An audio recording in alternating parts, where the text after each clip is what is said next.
Absolutely.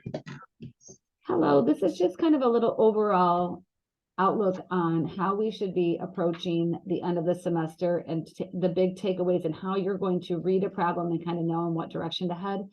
So everything that we have looked at this semester really comes down to deciding if we're dealing with quantitative or qualitative variables. And back at the beginning of the semester, it probably seemed like not a big deal. Why are we worried about this? But it really comes down to that, because every choice we make here at the end of the semester in chapters 8, 9, and 10 has to do with this decision. So remembering that a quantitative variable is going to be something that we measure. It always has units, meaning like dollars or pounds or feet or something like that, something measurable, or time. That's another thing we measure. When we talk about quantitative and variables that we measure, we're going to be talking about means, right? Either sample mean or proportion or a population mean. Okay, so you might want to mark on your note sheet. These are things that you might want to create on your note sheet to kind of help you. And there are, if we're talking about quantitative data, there are we have to decide if we're dealing with one sample or two samples, because one sample is going to be chapter 8. We talked about confidence intervals with one sample means. And then one sample, we talked about chapter 9, hypothesis test with means. And then we talked about chapter 10, which is two sample. And we had two in that chapter. We had 10.1 is two independent means.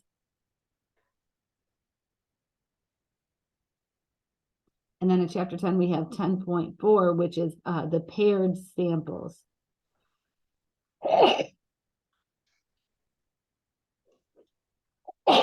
Sorry about that. Okay, so that kind of breaks it down. So when we're talking about quantitative data, we're talking about things that get measured. They will be assigned because there'll be units of different sorts. You're going to be using these symbols, the sample mean or the population mean. And then these are some of the things or tasks we asked you to do, like construct a confidence interval, perform. So the confidence interval, you'll see the word construct a lot. That's usually a hint. Hypothesis test, you'll see perform. You'll see that word to give you a hint.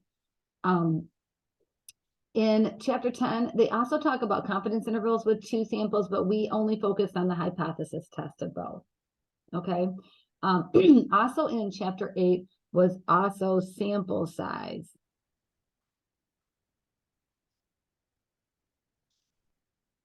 So just a reminder that there are formula sheets for all of these. All of these topics. And I'll kind of go over those here in just a minute, but let's go to the qualitative.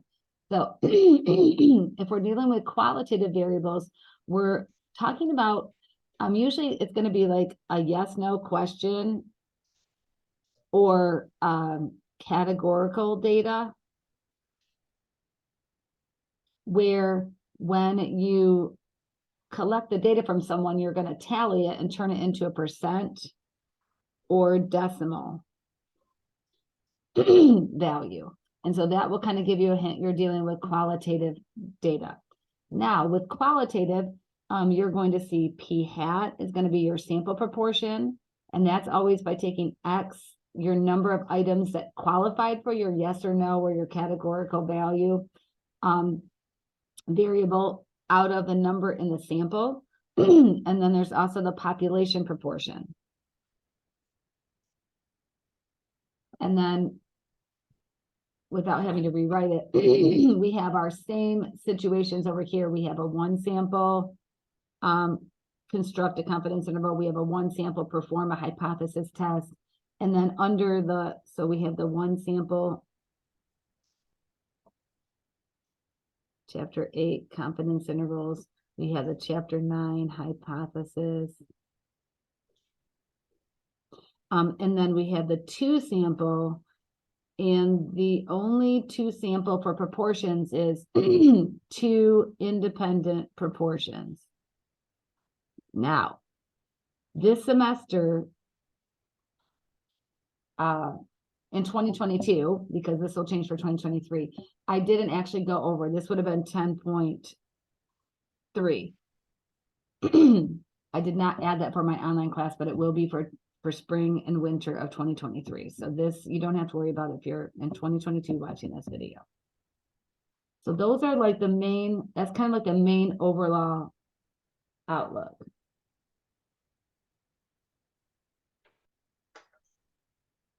Okay, so I'd like to go over some things in the note packet that are going to be helpful, and I just want to make sure that I'm kind of going through those again, because I know as we went through the sections, it's a lot of information, and sometimes it's nice to recap it. So as we work through confidence intervals, the T distribution is always, and hypothesis testing, the T distribution is going to be used for proportions.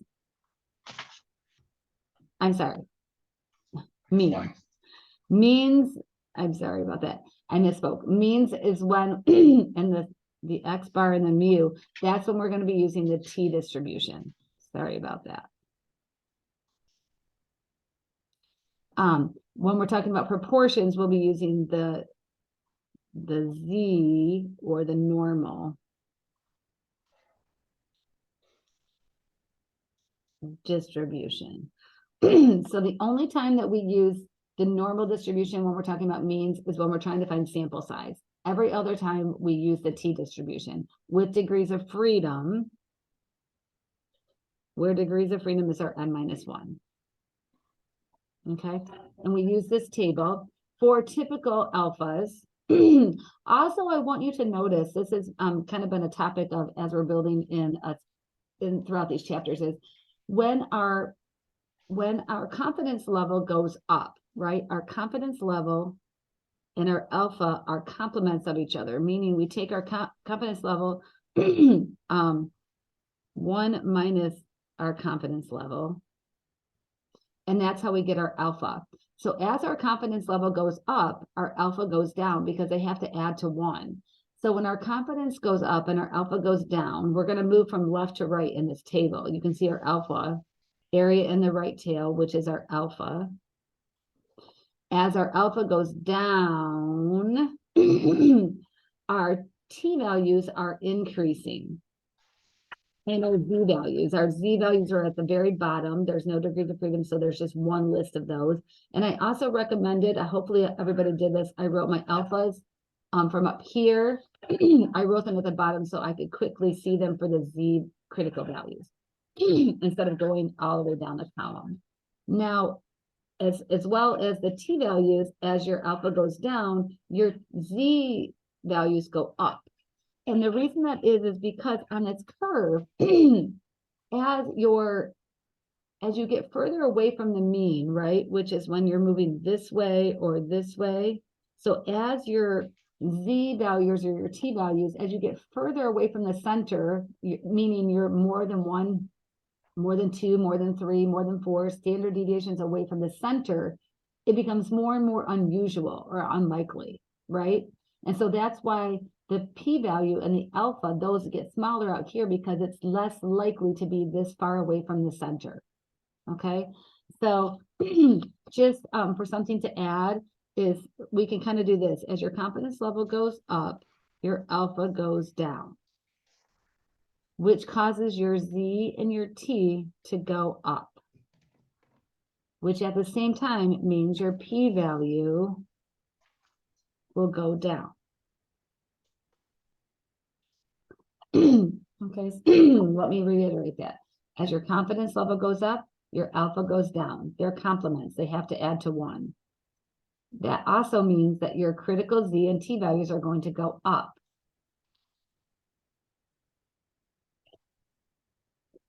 And the further you get away from the center, the less likely it is to happen, right? And so that's usually meaning that your p-value is going to go down. So p-value, the smaller it is, the more statistically significant it is.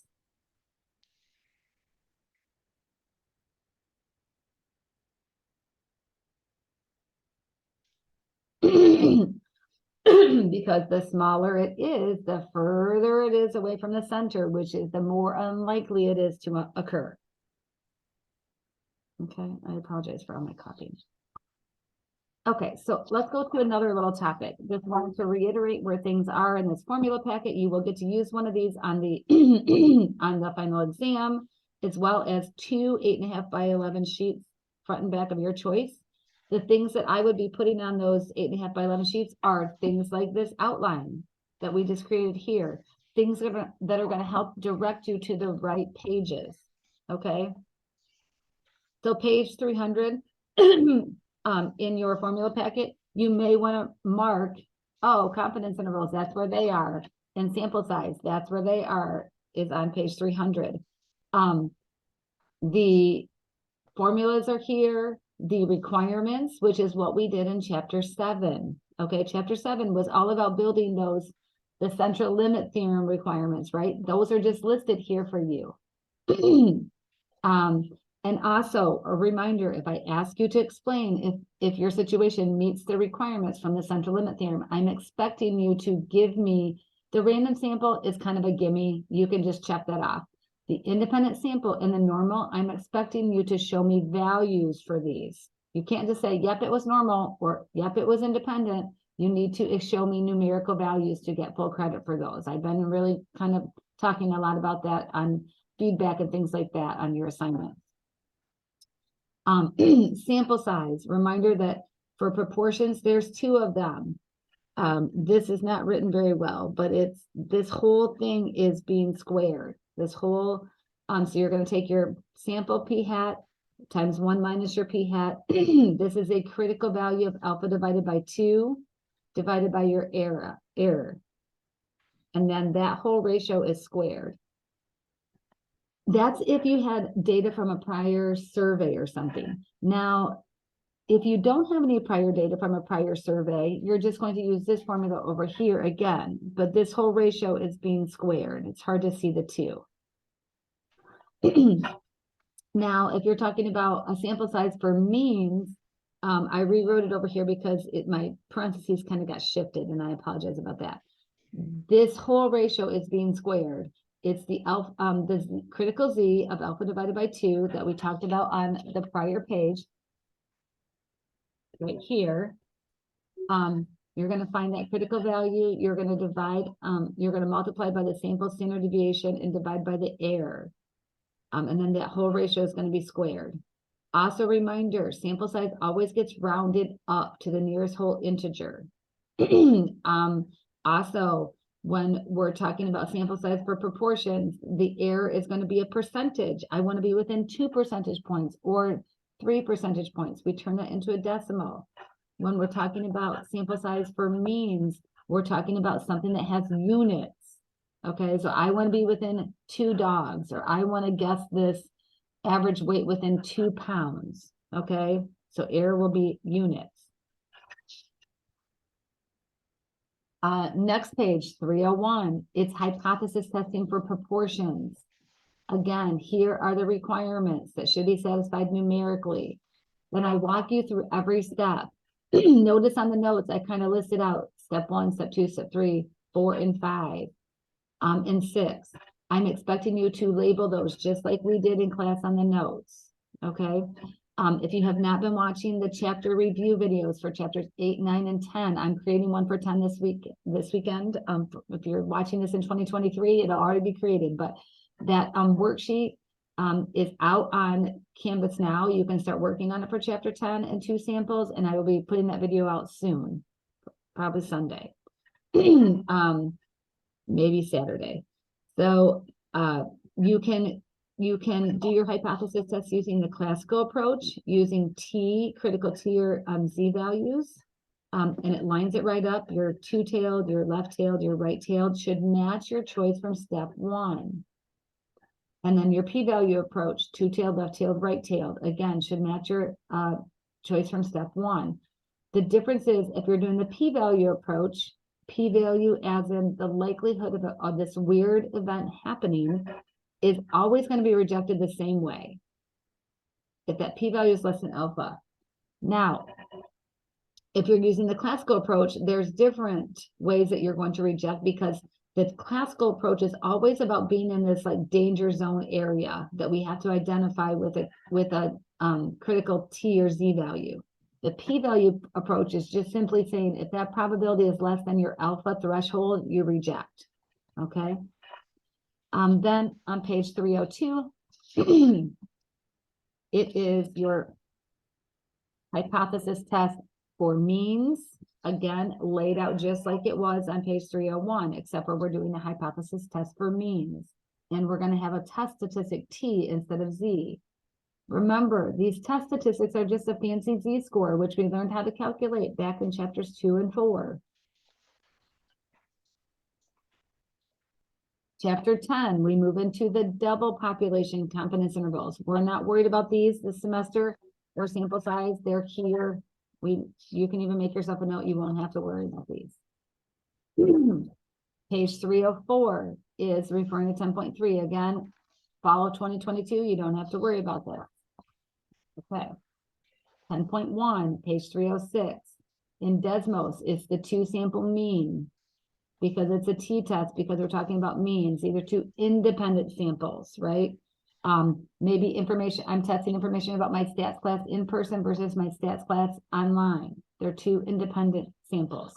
Again, if I ask you to show me the requirements, I'm asking you to do that over here numerically. And then it's going to walk through 6 steps, just like we did in the other hypothesis test in chapter 9. The only difference is in chapter 10, we're not comparing the mean to a number. We're comparing the means of 2 samples to each other. So we're basically testing just if the difference is 0. So, and also remember in chapter 10, you're going to have to be using those Desmos little programs that I showed you and put in Canvas, because I'm not expecting you to calculate your test statistic by hand at all. It's just going to be using the calculator output. And then the last one is a 2 sample for 10.4, and this is page 305 here in the formula packet. Now this is also talking about 2 means, but these are matched pairs. This is when we have a before and after, or I'm comparing siblings to each other, or something like that. Okay, then we're going to have basically two tables of data that we're going to calculate the differences. And the differences are the only data set that you're actually going to run the test on. And that's why we're saying here the mean of the D's, that's the mean of the differences, are not equal to 0, are less than 0, or greater than 0. Okay, again, I would use the Desmos for the 1 sample mean, because even though it's two data sets that are matched pairs to each other, we're creating a single data set of differences for the 1 sample mean. And then you're going to go back and do everything in steps 1 through 6. Please reach out if you have any questions.